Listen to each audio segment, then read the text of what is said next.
the tips for Sydney. So a lot of people are asking me about tips for Sydney, okay? Now, I'm going to hark back to when the Nine Towers got locked down in Victoria, right? So we've had opportunities in Victoria along the way. Actually, even before that, when the March lockdown happened and we heard about nursing homes where people couldn't go and see their parents, their grandparents, and their loved ones. And we sat there and went, that's really shit. I wish there was something I could do. That's really crap. Maybe there's something I can do. Now, at that stage, I was believing the narrative. So I was worried and I was like, people should be taking flu shots. We should be locking, my mum shouldn't be leaving the house and whatever. Now, we have hindsight. We can look back at what happened there. And we need to operate in a different way because our hindsight should be a forebearer for what these guys need to do. If we don't learn from our mistakes, we never grow as people.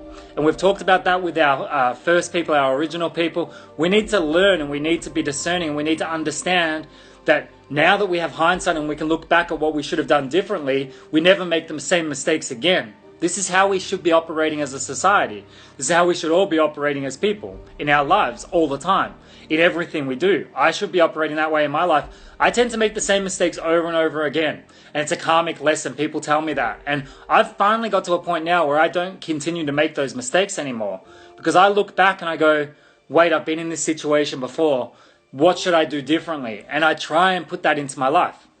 Now, yes, 2020 hindsight. Very good call, Ben Louise. I like that. Now, what I would say are my tips for Sydney, okay? And I want you guys to share this out to anyone you know who is in Sydney. Tips for Sydney. Step the fuck up early. That's the first tip. Tip number 1, step up early, okay? When you see something that is wrong, say something and do something. Don't just say something. Don't just yell and scream. Do something, okay? So when you see something is wrong, do something straight away. Step up with knowledge and love and understanding. So don't just step up and say, fucking government doing this, rah, rah, rah. Don't just say, these sheep are getting tested, this is really stupid. Step up with knowledge and love and understanding. So what we need to do is educate. So go out. We need people to get out there and be on the front line. Now I'm challenging people because there's a lot of educational things that we can do, right? So we can do 99.75% of people recover from this, right? PCR testing is flawed. It's all dependent on the cycle that's done. Yeah?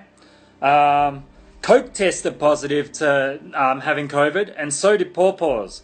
Then we talk about the vaccine education. We say, if you're put in masks or you're put into lockdown, you're getting taught as well to be ready for the vaccine. And I saw you out there, Global Freedom Fighter. You're a badass motherfucker because you were in that car park trying to talk to people. It doesn't matter if they don't listen. You're saying there's kids here in Sydney that don't want to listen. Don't be perturbed. Step up and keep doing it, okay? What we need to do is understand this could be a new national lockdown based on what's happening in Sydney. This could be the precipice for next year in January, doing a national lockdown ahead of the vaccine. So we need to talk about the vaccine.